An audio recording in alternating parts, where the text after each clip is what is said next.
In the crisp winter air of Westchester County, an upscale suburb of New York, Patricia Wilson stood by the window of her white mansion, watching snow fall in the garden. A former hospital administrator now living in elegant retirement, her eyes held an unsettling shadow.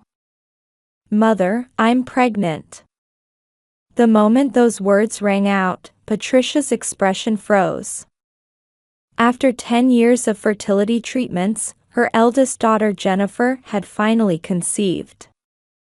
This news would become the spark that ignited their family's underlying tensions.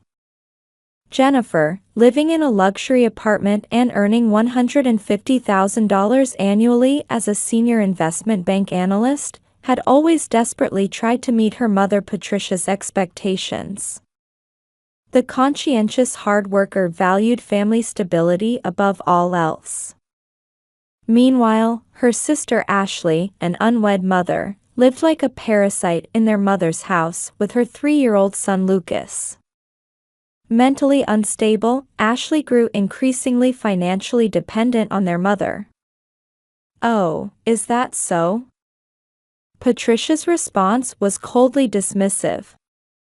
At that moment, Lucas, who had been playing in a corner of the living room, suddenly spoke up. "Mommy, will the baby in the tummy end up like me?" That innocent question made the room's atmosphere freeze. His occasional strange remarks hinted at something troubling. $2 million. That was the amount of inheritance their grandmother Eleanor had left when she passed away last year. The inheritance rights came with a condition: they would go to the first one to bear a child. This meant Ashley currently held the advantage, with her son Lucas as proof. However, Jennifer's pregnancy had the potential to change everything. Together with her husband Michael, a tech company CFO, Jennifer's stable life with a combined income of $400,000 suddenly became a threat to her mother and sister. Level-headed Michael deeply loved his wife and wanted nothing more than her happiness. "Let's have a baby shower." Patricia, who had stopped taking her bipolar disorder medication, suddenly suggested this when Jennifer was 7 months pregnant. The proposal was unnaturally cheerful and forceful. Her controlling personality manifested in an unnaturally aggressive enthusiasm. "I'll arrange everything. I've reserved a private room at the Belmont. It's the perfect place for a celebration." As her mother announced the name of the upscale restaurant, Ashley gave a faint smile. Her expression held an ominous shadow. Under the protection of their mother, who lived comfortably on pension and stock investments, her twisted obsession grew deeper day by day. An inexplicable anxiety spread through Jennifer's chest. The joy of finally conceiving after 10 years of fertility treatments now felt crushed under the weight of her family's dark emotions. When the late-night phone call came, it was a week after that day. In her high-rise apartment overlooking the glittering Manhattan skyline, Jennifer picked up the receiver with trembling hands. Outside the window, snow was falling silently. "Get rid of it." Her mother's voice through the receiver was as cold as a sharp blade. It marked the beginning of long-term persecution.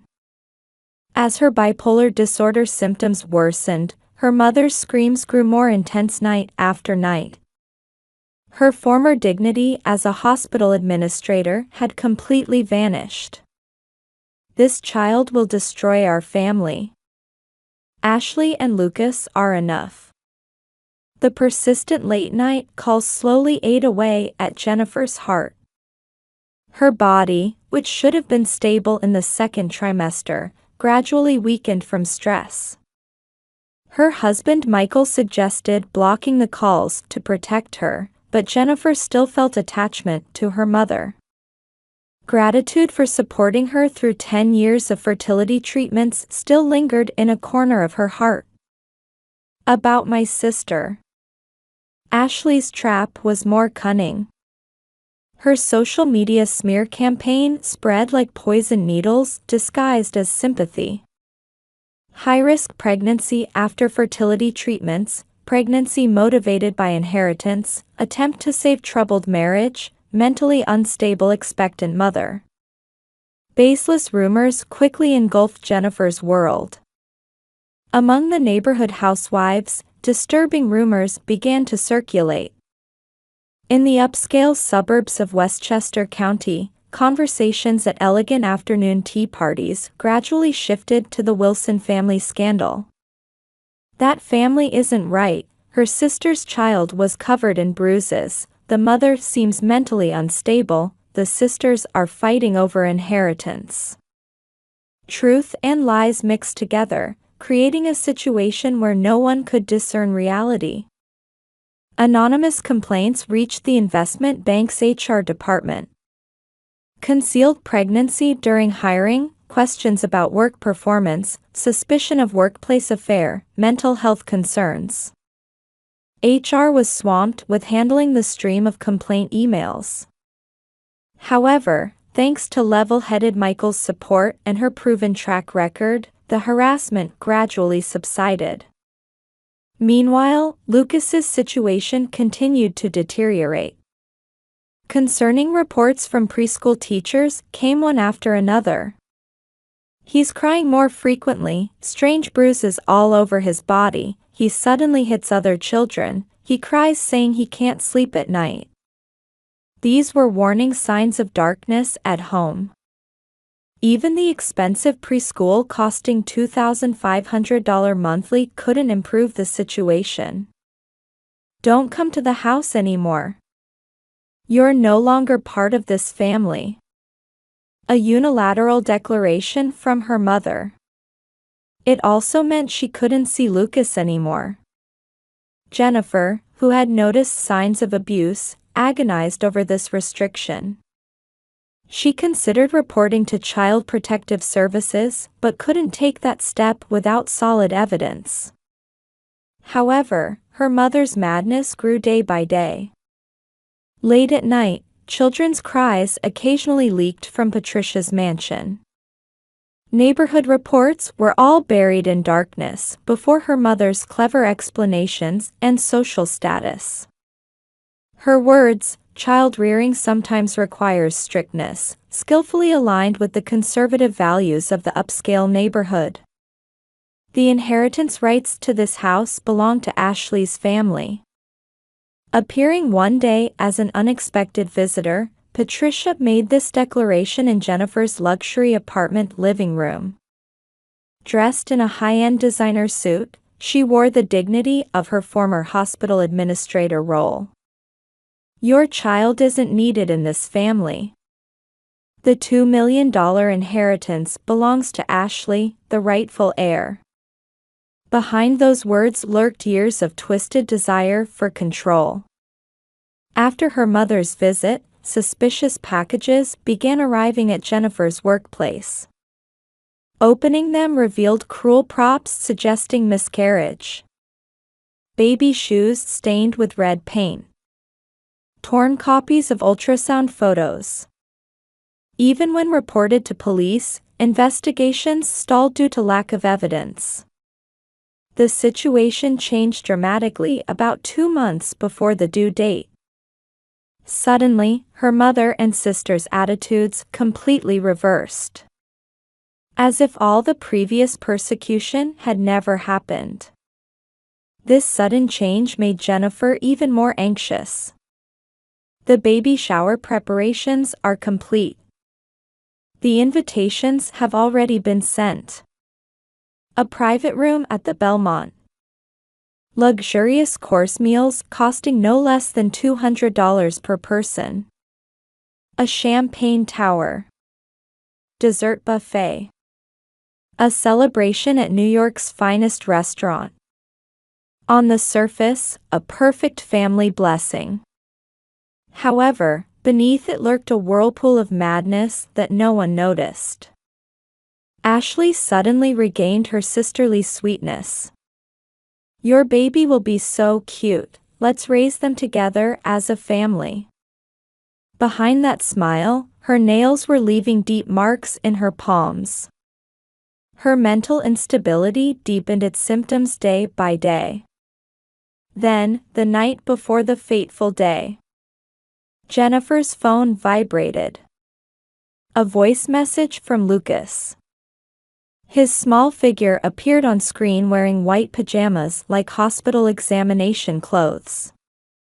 Aunt Jenny, Mommy, and Grandma were talking about scary things.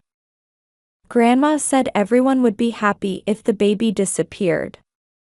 That warning was the prelude to an impending tragedy.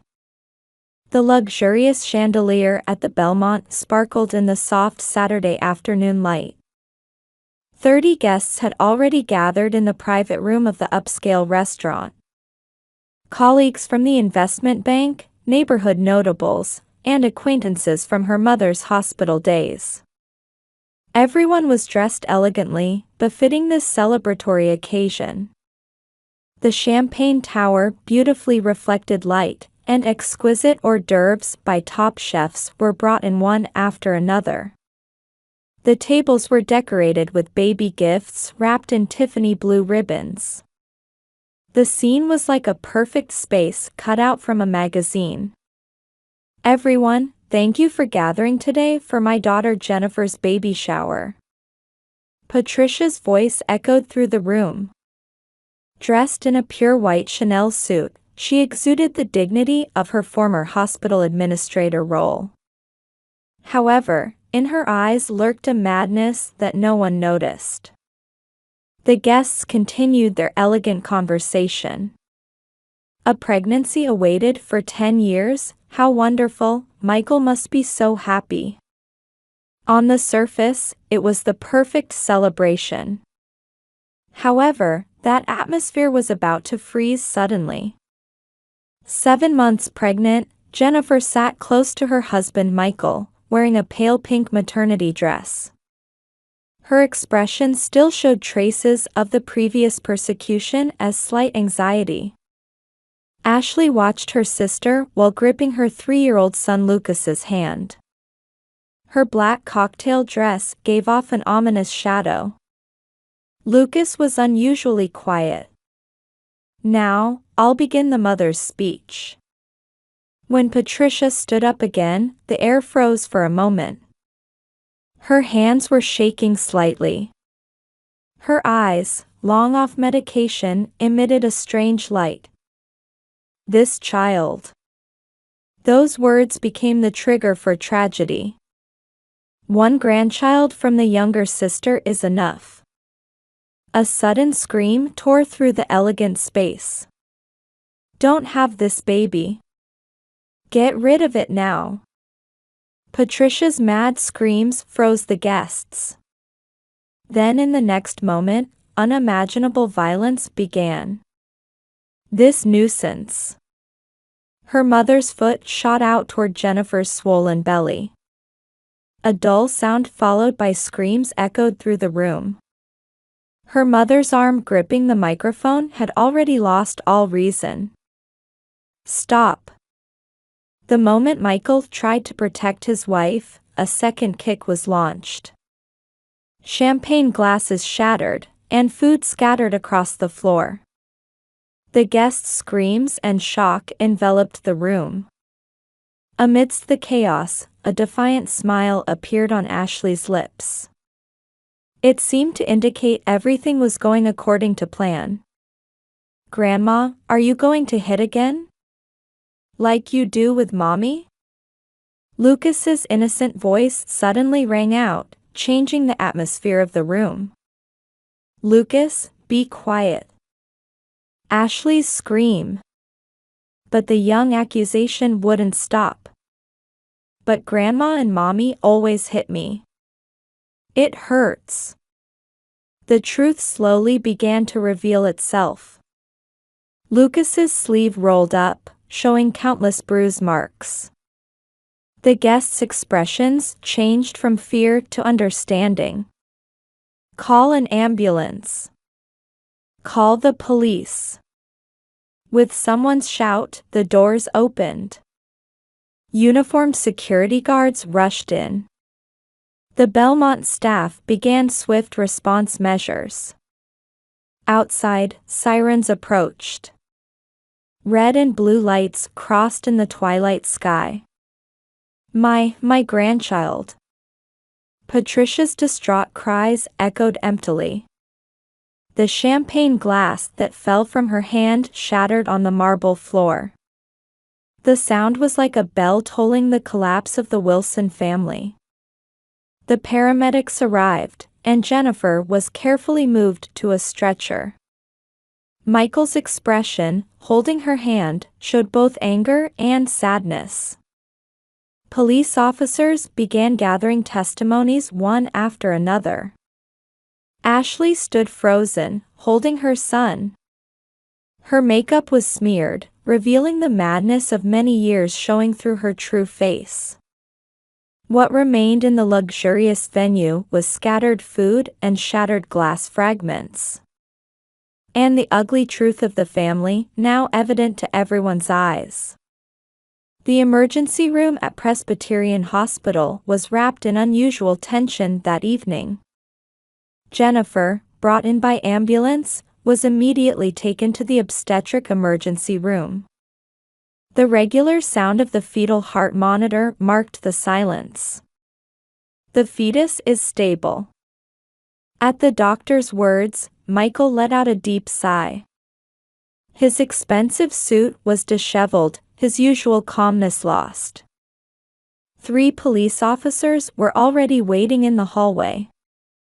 Meanwhile, the arrest drama at the Belmont had shocked the local community.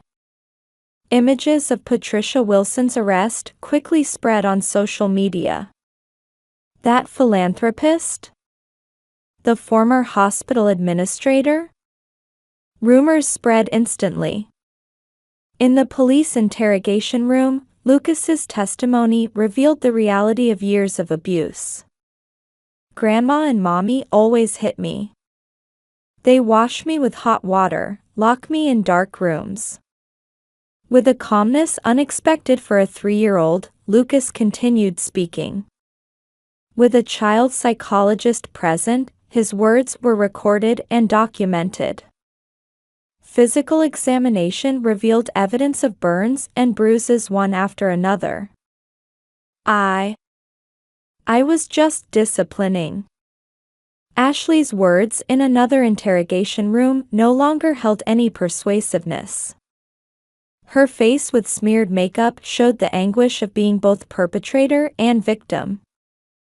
Psychiatric interviews revealed that she too had been a victim of abuse for many years.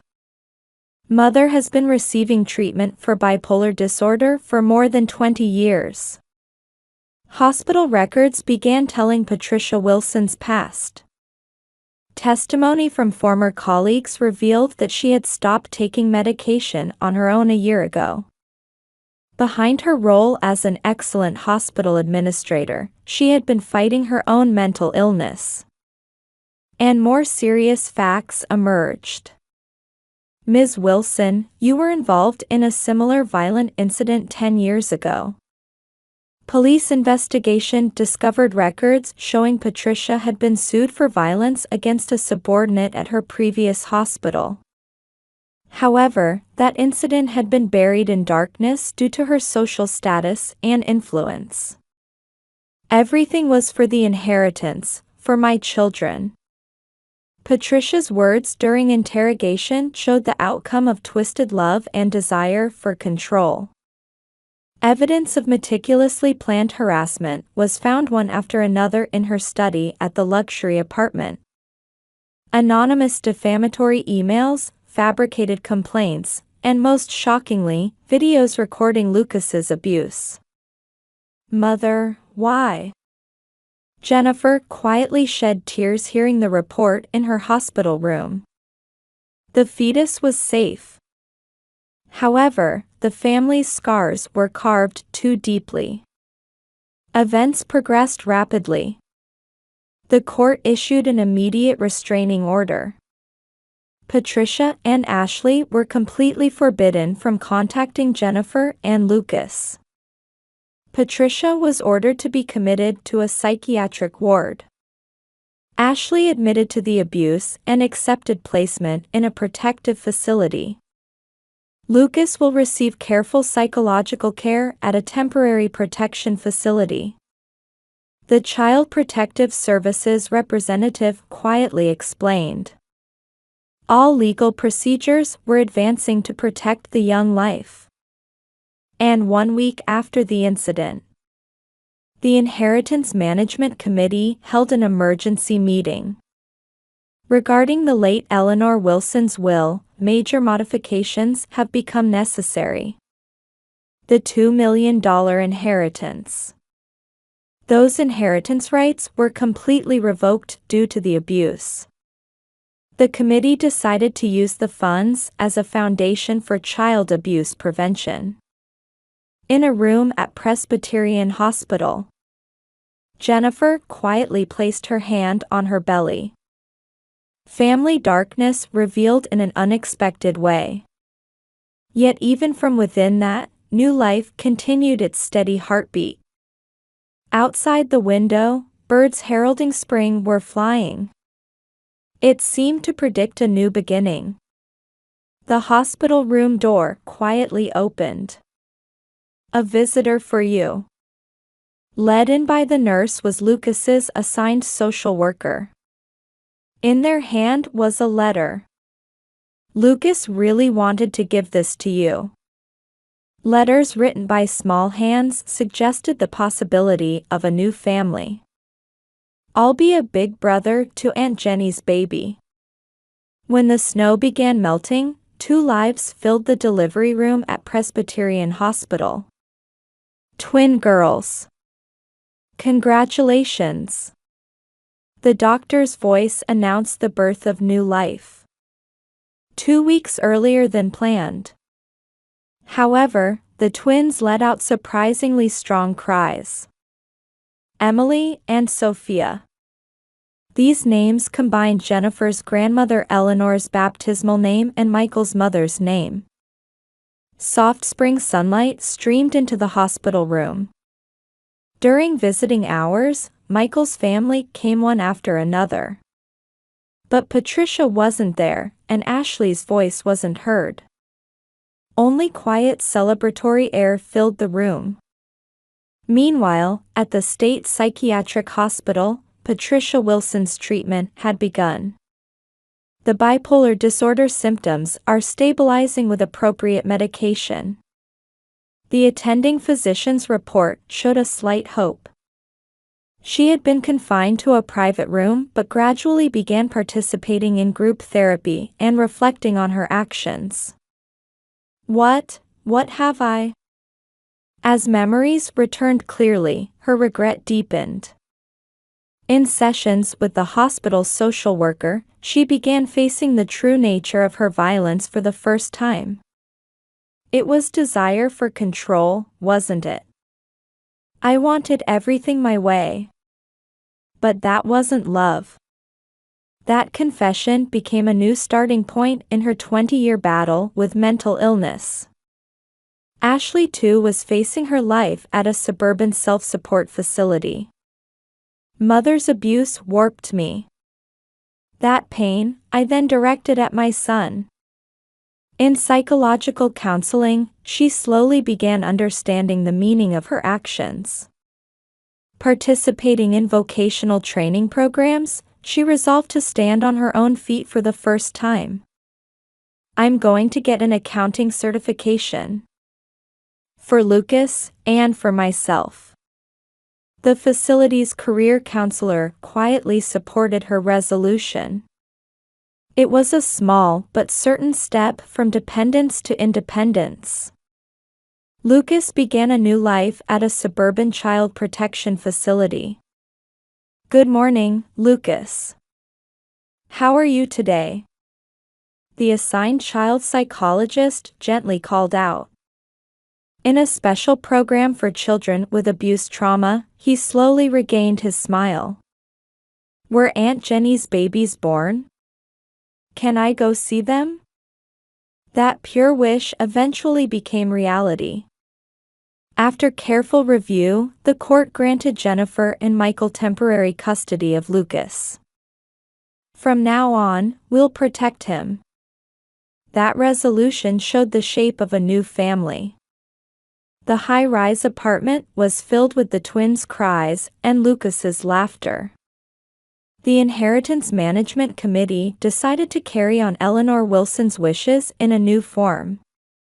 The $2 million inheritance was reborn as the Wilson Family Foundation for Child Protection.